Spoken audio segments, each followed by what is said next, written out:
Sandali na lang ito sabi. Kapag hindi ko naayos itong G at hindi ko nailabas ngayon, wala tayong kakainin mamaya. Isang magaling at premyadong aktor ang tampok natin sa bidyong ito. Madalas mo siyang makita sa kahit anong palabas sa pelikula at telebisyon. Mapa-action, drama, comedy at horror ay nagagampanan niya ang kahit anong papel na nakaatang sa kanya. Tara, samahan niyo akong balikan ang naging karera niya sa pelikulang Pilipino.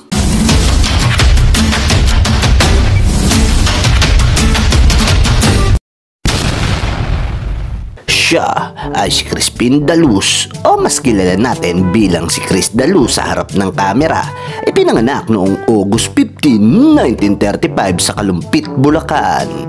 Bago pa siya nakilala sa mundo ng pag-aartista ay naging muna siyang jeepney driver na biyaheng Mandaluyong na kanyang ipinambubuhay sa kanyang pamilya. Dahil sa hilig nga din nito sa pagbabasa ng periodiko ay inalok siya ng kanyang kaanak na pasukin ng pagiging scriptwriter sa radyo na di naglaon at naging radio reporter at voice talent na naging susi sa pagpasok niya sa mundo ng pelikula. Kaya naman hindi naging mahirap sa kanya ang papel na reporter dahil isa ang ating bida sa mga field reporter ng DCMM Radio Patrol noong 1971. Una natin siyang nakita sa pelikulang Himala noong 1982 na pinagbidahan ni Nora Honor. Nagpakita ng galing sa pag-arte ang ating bida kaya naman naging sunod-sunod na ang mga proyektong alok sa kanya. Ilan sa mga pelikulang kanyang kinabilangan na talagang pinabilib tayo sa kanyang mga pagganap ay ang Virgin Forest noong 1985, Michael and Madonna noong 1990, alias Pogi 2 noong 1992, Sangganot Sanggago noong 2001 at marami pang iba.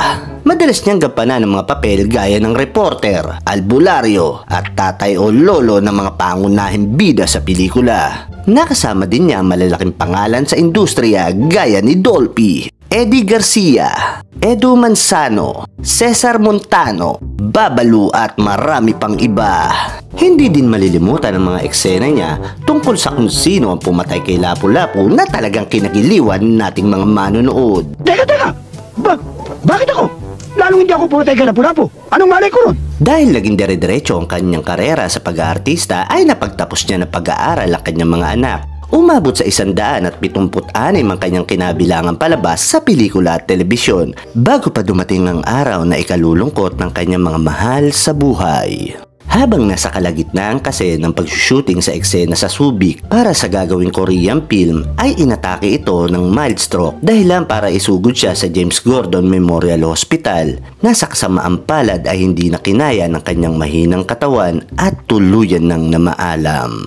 February 12, 2009, nang sumakabilang buhay na ang magaling na aktor na si Chris Daluz sa edad na 73. Ayon sa kanyang anak, isa marahil ang labis niyang paninigarilyo ang naging sanhi sa kanyang pagpanaw.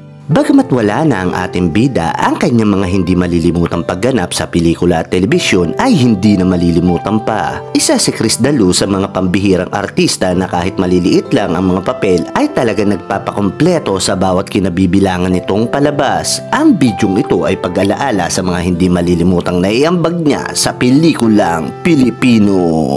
At dito na natin tatapusin ang bidyong ito. Ikaw, anong naging pelikula ang kinabilangan ni Chris Daluz at talagang napabilib ka na karakter niya? At meron ka din bang mga alam na linya niya sa pelikula? Pakishare naman sa comment section natin sa ibaba. Yung daw ng mangga, nahulog sa ilog, naging pating. Naku, gawin mong matamis na bao, malalasin ka. Sana ay nagustuhan nyo ang ating kwento. Hanggang sa mga susunod na video, huwag nyo po sanang kalimutang mag-subscribe at mag-follow. Maraming salamat sa inyo. I-share nyo po sana ang bawat nilalabas kong video. Hanggang sa muli, paalam! Hindi mo matatagasan.